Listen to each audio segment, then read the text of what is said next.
Ever since Christopher Columbus introduced the tobacco plant to the rest of the world, the cigar maker's art has been constantly refined. It is a story about meticulous precision and care, and about 5 centuries of thoroughgoing quality packed into its elegant form. A cigar can be divided into several parts, both in its length and depth. Vertically, it consists of a head, body, and foot. The body of a cigar has 3 main layers. The filler is the inner part of the cigar and contains half or entire tobacco leaves. It is held together by the binder. The wrapper, finally, is the cigar's elegant tuxedo. All 3 categories of leaves deserve the utmost respect, as each stage of their cultivation includes specific growing areas and special practices before they're combined into the world's finest blends. The main regions which grow tobacco for premium quality cigars are the Dominican Republic, Mexico, Cuba, Nicaragua, Honduras, Ecuador, Brazil, Cameroon, and Indonesia. In these countries, tobacco plants benefit from perfect climatic conditions, with an ideal average temperature of 27 degrees Celsius. In the Dominican Republic, where most of the company's tobacco is cultivated, growing areas lie in Yamasa and in the Cibao Valley between the central and northern mountain ranges. Spreading over 8 regions, the company has its own farms, plus 70 farmers under contract. The tobacco types and fertilizers supplied to the growers depend on the specific soil conditions of their growing area. The nature of the soil plays an important role in the characteristics of the tobacco. The soil's composition influences its strength, aroma, and taste. This varies from country to country, region to region, and area to area. The same type of tobacco grown in different areas only a few kilometers apart produces leaves with distinct characteristics. It therefore all starts with the selection of the soil and the choice of the seeds that will be grown in it. Nicotiana tabacum is an annual herbaceous plant. In other words, the process of growing tobacco must be repeated every year, with seeds produced by the flowers. The company ensures its genetic capital by growing the seeds in its own nursery. In this way, it guarantees the consistency and quality of each tobacco type. The nursery also enables agricultural scientists to create new types of hybrids. They're not only more resistant to disease, but also of particular interest for the creation of new blends. A tobacco plant produces about 150 flowers, each containing between 1,000 and 1,500 seeds. However, only every 3rd flower provides good quality seeds, of which 30% are then used for sowing. The seeds are sown in seed trays containing sterile substratum specially created for growing tobacco. About 2,500 seeds are mixed with sterile ash. The color of the ash contrasts with that of the substratum, allowing a uniform distribution of seeds in the seed trays. The seeds are then covered with sterilized rice husks to protect them and improve irrigation. The first watering allows the development of the seeds into small plants. About 20 days after sowing, the seedlings are planted out by hand into a tray. This laborious step allows the primary and secondary roots to reach critical health and strength. Apart from anchoring the plant in the ground, a strong rootage allows it to draw up sufficient water and nutrients necessary for its development.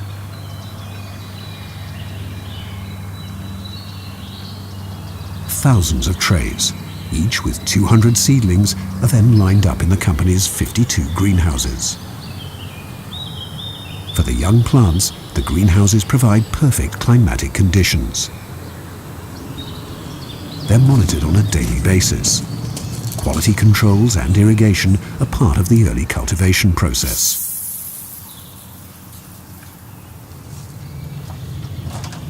After 25 days, The time has come for the plant to prove itself in the field.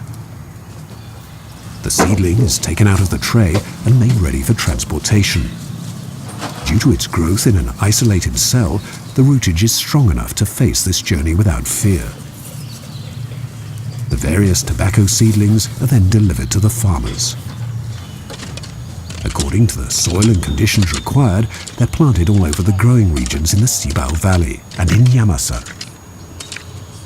Apart from specially created hybrids, the company uses three basic types of tobacco. There is Olor, a light indigenous tobacco from the Dominican Republic.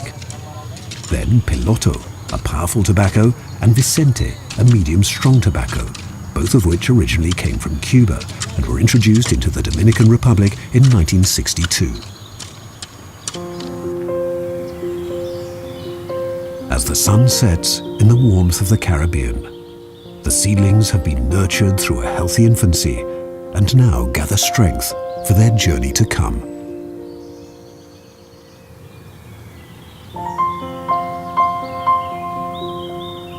Two to 3 weeks after planting, the plants have already grown to a considerable height.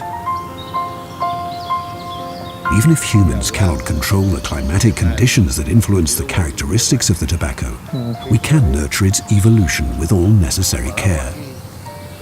The plants are monitored on a daily basis, and when required, watered via a smart irrigation system. Tobacco plants need a lot of water.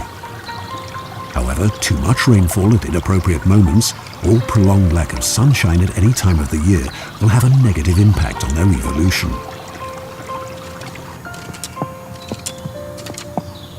As the plant keeps growing, the soil is banked up around its base to help the roots' development. The top buds are also removed to allow larger leaves to develop perfectly. Finally, side shoots are also regularly excised. Most of the farmers have been working with the Oettinger-Davidoff company for over 20 years. Consistent teamwork, mutual respect, and an ongoing drive for perfection lead to a symbiosis between soil and plant which produces the best tobacco for prime cigars. The plant's leaves indicate their precise readiness for harvest through changes of color and shape. The leaves are picked in intervals from the base up over a period of 35 days. This allows the plant to fully develop the remaining leaves to their maximum ripeness between pickings. Depending on their position on the plant, the leaves contain varying amounts of nicotine. About 1% for the lowest leaves and about 3% for the highest. From the bottom up, the 4 levels used for production are named Volado, Secco, Visos, and Ligero. The strength of the tobacco therefore depends not only on its type and growing area, but also on its position on the plant. Carefully transported to the ranchos, or curing barns, the leaves contain 85% water and 15% dry elements. They're hung up to cure for about 45 days. The curing is a natural process during which the chemical composition of the leaf changes. It loses not only its humidity, but also its beautiful green color. It is the beginning of the development of flavor and aroma. One of the most important signs of uncompromising quality is the degree of combustibility. The maestros themselves check the burning capacity as they go on their daily quality check. If the tobacco glows for 20 seconds, the leaf is about to become a prime candidate for a fine cigar. The leaves are then taken down, piled up and stored for 20 to 30 days, before they're moved to the warehouses in the little village of Ricome, not far from the fields in which they're grown. On arrival, the humidity of the leaves is brought to the perfect level for a first detailed quality check. Under professional eyes, they're then sorted into fillers and binders, depending on their physical condition. The wrapper leaves, however, undergo an even more detailed examination. Density, color, and size play an important role during the first selection and sorting. The leaves are now ready for the next stage, the fermentation. The fermentation process is a chemical reaction based on humidity, temperature, and time. The leaves are carefully piled up and a tube is placed in the fermentation stack to check the temperature. The stack is moved when the temperature approaches a critical 50 degrees Celsius in its center. At this temperature, the tobacco would cook and be unusable. The fermentation period and the number of times the stacks are changed varies according to the strength of the tobacco. When the temperature stops rising, the first fermentation process has come to an end.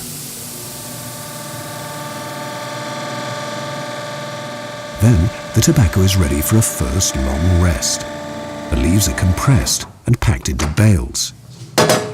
Each bale contains a code with all information regarding the fermentation process, the type of tobacco, the variety of seeds, and the growing area.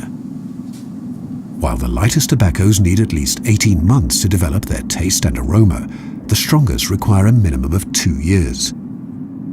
It's all about time, completing its work at its own good pace. After a well-deserved break, the leaves continue on their journey.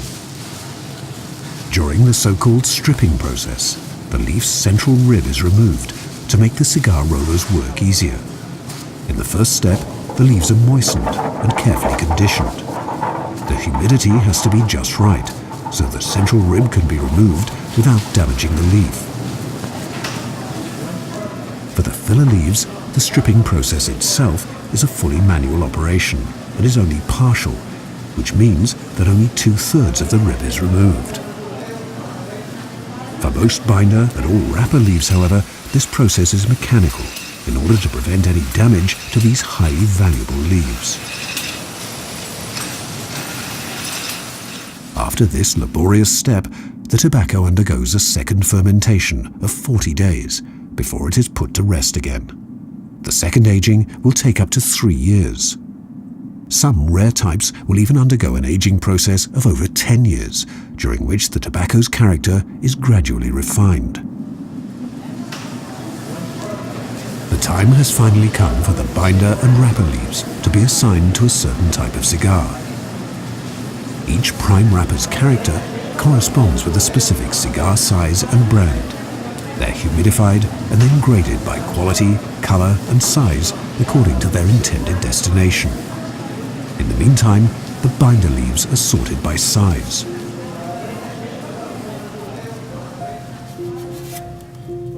Every soil, every crop, every variety of tobacco, every leaf, by its location on the plant, has specific characteristics which allow master blenders to exercise all the complexity of their art. Blends need to meet the vast range of smokers' preferences. They are the master's secret, as they are created, tasted, and refined. A blend needs to be positive, balanced, and consistent over time. The blends are then sent to the Davidoff Company's Swiss headquarters to be tested and approved by a panel of highly specialized tasters. Once a blend has been approved, production can begin.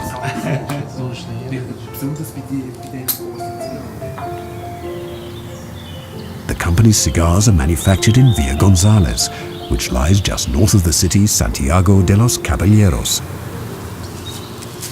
The staff in the blending department prepares bags with the appropriate mix of tobacco leaves, which will then be delivered to the torcedores, or cigar rollers. The rollers work in pairs, alternating with each other, one producing the bunch, the filler held together by the binder, while the other then rolls the bunch into the wrapper. With their extreme sensitivity and skill, the rollers know how to use just the right amount of tobacco to make the filler. A tobacco leaf does not have the same consistency throughout its surface. In fact, the leaf's tip is the most powerful part, and contains a greater amount of essential aromatic oil. This part should be placed at the foot of the cigar, at the end that is lit, to ensure that the cigar is balanced from start to finish. The carefully composed filler is then rolled in the binder. Like a well-adjusted corset, the binder holds the filler. Once the bunch is composed, it is then placed in a special mold, pressed, and then turned and pressed again to give it its regular cylindrical shape. The central part of the half-leaf is used as the wrapper, which gives the fully dressed cigar its flawless elegance. It is cut by the second roller, who then rolls it around the bunch, ending at the head. The roller makes sure that the cigar has been rolled neither too tight nor too loose. The draw and the quality of the smoking experience is largely in his hands. The cigar is then cut to its prescribed length. The work of the roller ends here, but the cigar continues on its long journey. The supervisor repeats the same check as the roller before delivering the bundle of cigars to the inspector.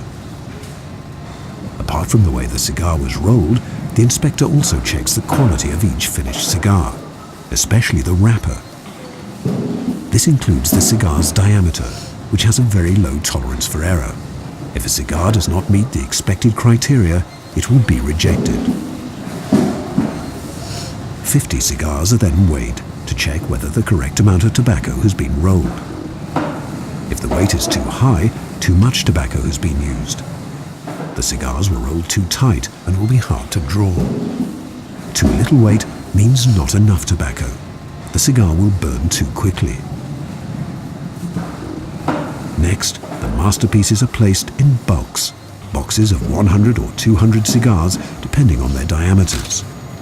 The boxes are stored for about a month in a maturing cellar so that the moisture of the cigar balances from the filler to the wrapper. The next stage is selection, based on the shading of the wrapper. This task is exclusively reserved for women. They're not only better at discerning color, they also have more patience. Then the band bearing the brand signature is placed on the cigar by hand. The cigars are finally wrapped in cellophane for hygienic purposes and to protect them on their long journey to the customer. Cellophane is also important to allow the cigar to retain its moisture. Finally, it helps to preserve the intensity of the aroma. The cigars are now ready to leave the Dominican Republic. Carefully packed up, they're transported to the harbor, where they leave the island by ship. During their trip, they're shock frozen to combat Lacioderma sericorne, a nicotine-loving insect. After a long journey, the cigars arrive in the company's logistical centers in Switzerland, Germany, or the United States. Upon arrival, shipments are randomly checked. Then they're stored in air-conditioned and perfectly humidified cellars for several months.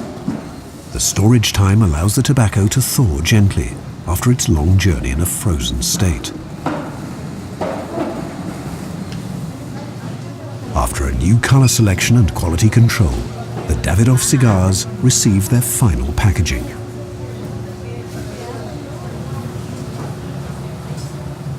And then the cigars return to the storage rooms until it is time for an order to be processed.